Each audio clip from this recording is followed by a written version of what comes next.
É a introdução da minha mensagem, ok? Tamo ligado. Obrigado pela tua vida, obrigado pela tua vinda aqui. Você sabe que nós temos um carinho todo especial por você, tá bom? E nós somos felizes por aquilo que Deus fez e está fazendo na tua vida. Amém. Saúde a todos com a paz de Jesus Cristo, amém? Creio que todos aqui me conhecem. Quem não conhece, sou o presbítero Tiago, filho da irmã Leia. E passei um período, eu creio que a igreja orou juntamente com a minha mãe por minha vida, juntamente com o seminário, que é onde eu faço, que é aqui, dos irmãos do seminário. E eu passei por um processo muito intenso na metade do mês de janeiro. O que aconteceu foi o seguinte: desde a minha infância sempre sofri com muita dor de cabeça, constante, pelo que eu me lembro, já minha infância, constante. E isso sempre se alongou até minha adolescência. Na minha adolescência isso se intensificou muito ao ponto de minha mãe e meu pai ter que procurar um especialista, que é um neurologista, para saber o que estava acontecendo. E os primeiros exames, no caso a ressonância, foi onde deu para detectar que o que estava acontecendo era um tumor benigno, ou seja, bem pequeno, que não é maligno, não se precisa fazer nada, mas se constatou isso, que era um tumor benigno. E como foi o neurologista, precisava passar por uma avaliação do neurocirurgião. E fui indicado ali na época pela Granato a procurar o neurocirurgião. Fui para lá em Bom Sucesso, Hospital Geral de Bom Sucesso, para ver o que se iria fazer. É benigno, na visão dela, ela como neuro normal, ela não podia detectar o que era. Então ela me indicou para o neurocirurgião que ele quer fazer a análise final. Chegando lá, um dos neuro olhou, chamou mais um, o outro olhou, chamou mais um, o outro olhou. Quando eu fui me ver, o meu pai, nós estávamos com 5 neurocirurgiões e eles indecisos. É pequeno, mas o que fazemos? Mexe ou não mexe, tira ou não tira? Eu estava com meus 15 anos na época. E aí meu pai ali muito nervoso. Eu na adolescência, adolescente normalmente não liga para muita coisa, você sabe disso. Para mim era só um momento, e faz ou não faz. Eu estava ali sentado no meio daqueles neuro ali, aqueles médicos. Então vamos chamar o geral, aquele que entende, que dá a resposta final, que é o patrão ali que manda em todos ali. Ele chegou, olhou e disse o seguinte: olha só, não precisa mexer. Esse tumor ele é benigno e não se precisa fazer nada. E a dor de cabeça que é intensa, que é muito forte, como é que nós fazemos? Trata ela como se fosse uma enxaqueca muito forte. E de lá para cá, irmãos, até janeiro desse ano, sempre tratei isso como uma enxaqueca. Se a dor de cabeça aumentasse muito, eu ia para o remédio que era mais forte. Se fosse fraca, como uma comum, dipirona, esse remédio normal. E em janeiro agora eu estava todo sem trabalhar e arrumei um extra para fazer. Fui fazer um extra como zelador num prédio em Botafogo na Copacabana, desculpa. E eu fazia só um mês cobrindo férias. E ali eu fiquei 14 dias, foi até meu tio Sérgio que está aí, que arrumou para mim trabalhar, juntamente com o mesmo serviço, o mesmo síndico que ele trabalha, no prédio que ele trabalha. E eu fiquei ali 14 dias trabalhando. 14 dias não, 12 dias trabalhando. E numa sexta-feira aconteceu de ter uma convulsão no estacionamento. Tive a convulsão quando eu acordei, estava cercado de pessoas, médico. E o rapaz trabalhava comigo, não entendendo nada, querendo levantar, falando: me solta, me solta. Ele: senta aqui, rapaz, senta aqui. Você passou mal. Eu falei: como assim passei mal? Porque quando eu me vi, estava cheio de pessoas ao meu redor. Ele: não, rapaz, você estava assim, assim, assado. Não entendi o que ele estava querendo dizer com isso. Eu falei: tudo bem. Vamos ali, próximo ali, UPA de Copacabana ali. Me pegou, me levou, botou no táxi e fomos lá pro UPA. Aí ele foi me explicando no meio do caminho: rapaz, você teve como se fosse um ataque epilético, uma convulsão. E aconteceu isso. Falei: tá. Aí fiquei quieto, fomos lá. Chegamos lá quando eu fui atendido, a médica falou o seguinte: contei tudo que aconteceu para ela. Falou: rapaz, você veio até mim, não acha engraçado não. Ela veio aqui, bateu assim e falou: você tá com gases, vai ali tomar uma injeção. Gases? Tá dizendo para você debater com o médico, fica meio esquisito. Falei: acho que isso aí não vai me matar não. Vamos. Tomei injeção. Passou o final de semana, irmãos. Segunda-feira, de manhã. Você confia em Deus? Realmente você confia em Deus? Segunda-feira de manhã, cheguei para trabalhar, comecei a tirar os lixos da escada. Quando eu chego no 8º andar, eu começo a passar mal já. Passar mal e tudo, sentindo uma queimação muito grande aqui no peito, tudo girando, a dor intensa na cabeça. E eu fiquei tentando reagir com aquilo, aí fui passando e voltei. Voltei, aquilo passou, eu fiquei um tempo sentado, eu falei, rapaz, dá para mim continuar a descer e continuar a fazer o meu serviço. Sendo que eu não comentei isso com ninguém. O meu erro foi esse, não ter comentado com ninguém. E desci, comecei a trabalhar normal. Quando chegou 4 horas, próximo de eu largar do serviço, eu abri a porta do elevador, estava contando a quantidade de pessoas que queriam entrar, são 6 pessoas por cada ida. Quando ia entrar a 6ª pessoa, eu não lembro de mais nada. Quando eu vi, já estava com umas 2 médicas me cercando, apaguei de novo. Quando eu fui dar por si, estava dentro da ambulância, amarrados, irmãos, amarrados. A convulsão, ela é, você que sabe da questão do ataque epilético, quem tem essa doença durante toda a sua vida, ela dura durante uns 3 minutos, ela é rápida, ou até 5, mas a pessoa que já lidar com isso já sabe. Mas quando eu fui me ver, estava minha esposa já dentro da ambulância comigo, e eu partindo para algum lugar que era o hospital, né? Minha esposa veio de moto, saiu de moto aqui, muito rápido aqui da Rocinha, que ela trabalha aqui na Rocinha, chegou lá de moto rápido, também com o irmão nosso da igreja, e eu apaguei de novo. Quando eu fui ver, estava dentro do hospital, e eu nem me dei por si que eu estava amarrado, fui me dar por si, na verdade, quando ela me mostrou que eu fui para lá amarrado, porque era muito intenso a convulsão, muito, muito forte, muito a ponto de ter que me amarrar, ninguém conseguia me segurar. E eu fui para lá, para o Celebron. Cheguei no Celebron, me deram alta, não sei como foi muita conversa lá. Eu vim para casa de novo. Vim para casa aqui, minha esposa com meus irmãos, algumas pessoas, minha sogra ficaram ali, minha mãe comigo, para analisar o que aconteceria. Conclusão, eu tive mais 4 convulsões dentro de casa seguidas, uma atrás da outra. Intensa. Aí eles me pegaram, chamaram meu cunhado, botaram no carro dele e me levaram para o Miguel Couto. Chegou lá, eu tive mais uma convulsão. E às vezes parece que é um negócio tão simples, mas não. A mente ela desliga, dá um apagão e volta, como se estivesse se reiniciando o computador. Apaga e volta, acaba, vai tirando um pouco de oxigênio do cérebro, e isso se torna perigoso sendo consecutivo.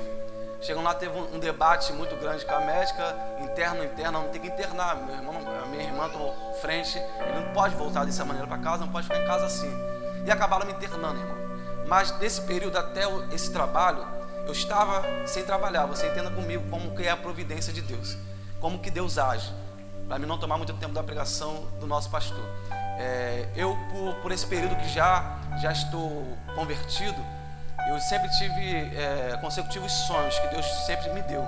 E um deles foi esse, estar internado. Eu estava internado nesse UPA aqui da Rocinha, internado com todos os aparelhos em mim. E eu me lembro que do nada uma mão me tirava, me jogava para fora do UPA, saía quebrando tudo, a maca quebrava tudo. E quando eu me via, estava ali na frente do boiadeiro, frente à Pixalist, parado ali. Eu parava ali, aquela maca parava ali, e dali eu já acordava. E o Espírito Santo já falava comigo o seguinte: vai passar por esse momento. Então eu já vinha com essa certeza que o momento chegaria.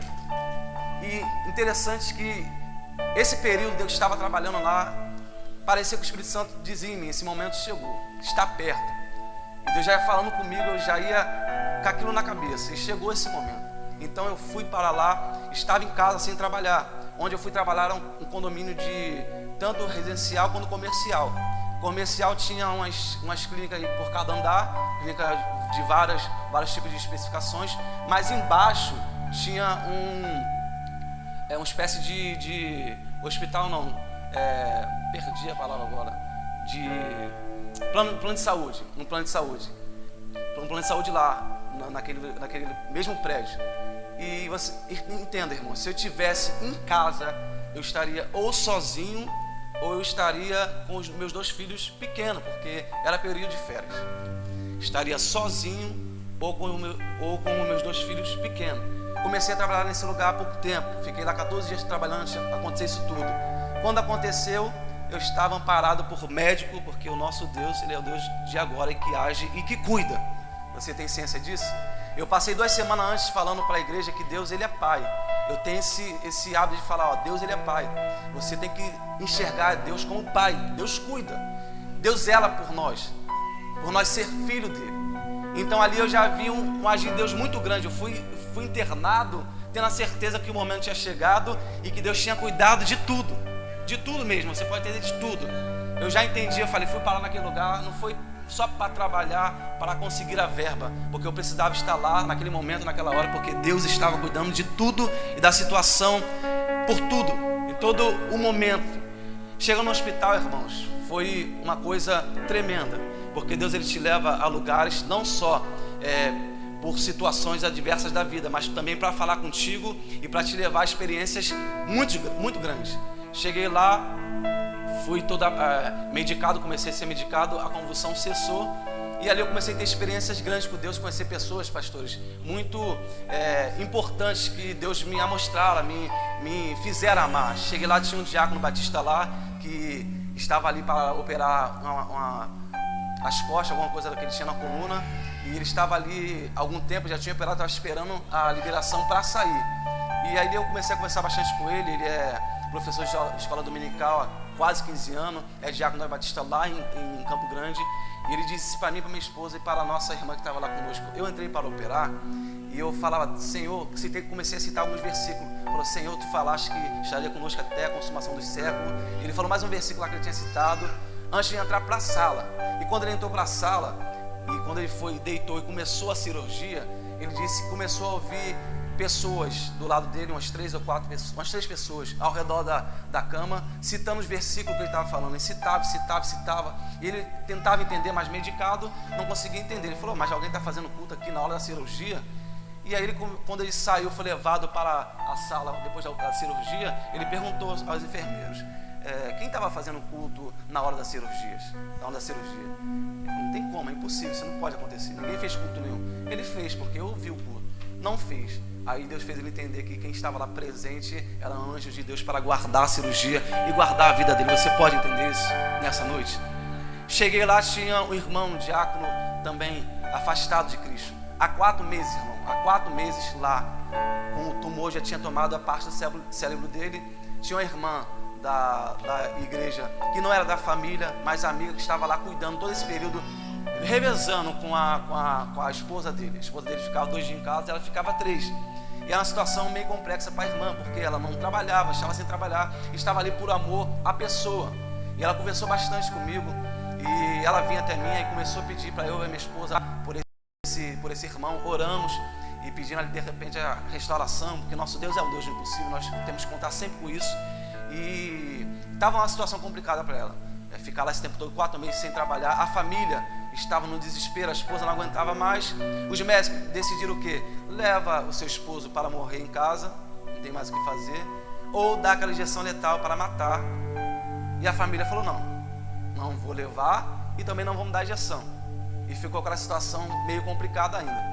E eu lembro que num dia ela me chamou para eu e minha esposa, eu deitado ele estava em frente à minha maca. Veio até mim e falou, Tiago, ele é afastado, ele está afastado até hoje, mas ninguém entende, ele não pode entender ninguém, e ele é meio só rebelde. Quando ele está meio chateado, ele começa a dar tapa, e não quer que ninguém fique do lado dele.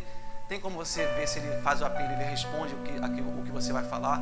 E algumas pessoas já tentaram e não aconteceu nada. E foi minha esposa estava lá comigo na hora, eu falei, vamos lá, Ali, vamos lá vamos orar, vamos ver se ele responde a gente. E eu disse a ele, olha só, vou orar, se você quer voltar à comunhão a Cristo, eu vou orar por você, e se você estiver entendendo o que eu estou falando, você vai apertar a minha mão, que tinha que fazer de costume, as pessoas fazem, os irmãos oram, fazem isso, aperta a minha mão bem forte, se você estiver entendendo o que eu estou falando. E assim, irmãos, foi feito. Ele apertou a minha mão bem forte, e eu e minha esposa oramos pela reconciliação dele. Glória a Deus por isso, ele entendeu o que estava sendo dito. E ali eu fiquei mais um período, ali tinha um irmão também lá do outro lado, os dois eram civil. Tinha operado também. Deus te leva a lugares para que você possa entender o que Ele quer com outras vidas e sempre num plano maior do que você possa imaginar. Você tem que sempre ir ligado aonde o Espírito quer te levar, o que Ele quer fazer. Às vezes você olha para a sua situação, mas esquece de olhar para o que Deus quer fazer. Assim foi como Paulo e Silas, como parou dentro da prisão. A intenção não foi só preso pela pregação do Evangelho, mas tinha salvação para ser realizada dentro do presídio. E aí o irmão estava lá também, irmão em Cristo, estava operado, mas não poderia sair porque deu problema no hormônio dele e deu infecção na urina dele. Estava na tribulação, a esposa totalmente nervosa, totalmente em pânico, 4 meses também, indo para 5 lá. Irmãos, ninguém revezava com ela, ela ficava lá sozinha. A família visitou, se não me engano, 1 ou 2 vezes, os filhos e a família completamente. E a igreja, que era metodista, ela disse que teve lá 1 vez só para visitar o irmão, e ela estava totalmente estressada. Teve dia que eu falei, essa mulher vai acabar, essa irmã vai acabar deixando isso aqui, largando, deixando um homem aí. Ele muito sensível à situação. Ele conversava comigo, chorava, chegou a dizer que queria ter um filho igual a mim. Eu falei, não, você tem filho, agora você tem um irmão em Cristo aqui para estar contigo aqui. E começamos a orar, orava por ele, orava pela situação, orava de madrugada pela vida dele, falava com Deus pela vida dele. Conclusão, irmãos, ele saiu para a glória de Deus, para a sua casa, está em casa. Depois da minha alta, irmãos, esse irmão chegou a falecer, aquele que estava 4 meses lá, o coma tinha tomado o seu cérebro. E eu recebi a ligação dessa outra irmã que saiu primeiro com seu esposo, falando dessa situação. Eu pedi o número da esposa dele, para pedir o número da que ficava lá acompanhando ele, da irmã que ficava lá, para saber como é que ela estava. A esposa dele, eu falei com ele, ela falou que estava indo enterrar ele, mas estava bem, Deus tem fortalecido ela. E aí liguei para a esposa dele, para a amiga, quer dizer, que estava lá ajudando. E quando ela atendeu o telefone, e eu falei que era eu falei, Tiago, como é que você está? Como aconteceu? Ela falou, graças a Deus que tu ligou, bom que você ligou, porque eu quero te agradecer a tua ida naquele hospital. E ela dizia isso até para mim e para minha esposa, vocês chegaram aqui e tudo começou a mudar. Tudo que estava aqui começou a mudar, começou a transformar. Tudo começou a se mover, parecia que estava tudo sem estar travado, e agora tudo começou a se mover. Parece que Deus te levou lá para isso. Então nós precisamos entender muitas das vezes o que Deus quer fazer. Às vezes o deserto que nós vivemos, nós temos que estar dentro do deserto louvando a Deus. Foi isso que aconteceu com a nação de Israel. A ordenança para Faraó é o seguinte: libera ao meu povo que ele vai para o deserto. Mas qual era a intenção de chegar no deserto? Não era louvar a Deus, não era adorar. A primeira intenção, eu creio assim na minha concepção, de você estar no deserto, na minha e na sua vida, é adorar a Deus. Porque aí Deus vai agir dentro disso. No deserto nós achamos que só acontece conosco as coisas, mas foi quando Elias disse isso que Deus falou, não, tem 7.000 que está também não se dobrou ao joelho. O importante é você dentro do deserto receber a alimentação do pão e da água e prosseguir na sua caminhada. Não podemos parar. Não é momento de parar o deserto para passar para a nossa paixão, para ver o que tem para falar. Eu recebi visitas de irmãos que foram pedir para mim fazer oração a mim. Pode orar sempre, oração é bom demais. E por muitas das vezes o conceito meio equivocado, o irmão começou a dizer que não era lugar de eu estar ali, que eu não podia estar ali. Mas eu falei, eu já estou aqui. Tu não pode estar aí, mas eu já estou aqui. Mas você tem que orar para sair daqui. Eu tenho orado. Mas você tem que se alimentar da palavra de Deus. Se alimentar. Falei, bom, o cristão tem que se alimentar da palavra de Deus. Nem só de pão vive o homem, mas sim de toda a palavra que sai da boca de Deus. E aí, por perceber a situação, eu tive que falar com ele o seguinte: eu sei, você tem se alimentado da palavra de Deus. Você se alimenta da palavra de Deus. Você busca em Deus, de repente, saber o motivo porque você pode parar numa situação como essa que eu parei. Eu estou aqui, mas amanhã de repente pode ser você. Não foi essa palavra que eu falei para ele, mas eu estou abrindo assim para a igreja. E leio. Eu falei, sim. Então você já leu o Novo Testamento todo? Você sabe o que tem no Novo Testamento todo? Das instruções, da doutrina da igreja, daquilo que nós temos que perseverar? Não li tudo. Eu li só o Gênesis. Sim, mas eu te perguntei se você leu o Novo Testamento. E isso, irmãos, às vezes acaba sendo triste. Eu acho que eu li 10 livros do Novo Testamento. Não, acho que só Hebreus, da passagem tal e tal. Eu falei, tudo bem, você pode orar por mim, em nome de Jesus Cristo. Orou e se retirou. Porque você tem que entender o propósito de Deus. Deus sempre tem propósito para a sua vida. Guarde isso no seu coração. Aplaudo o nome do Senhor Jesus Cristo. E Ele operou sobre a minha vida. Assim eu agradeço a minha oportunidade em nome de Jesus Cristo. Obrigado, meu pastor. Vamos orar. Senhor, tudo tem um propósito na vida do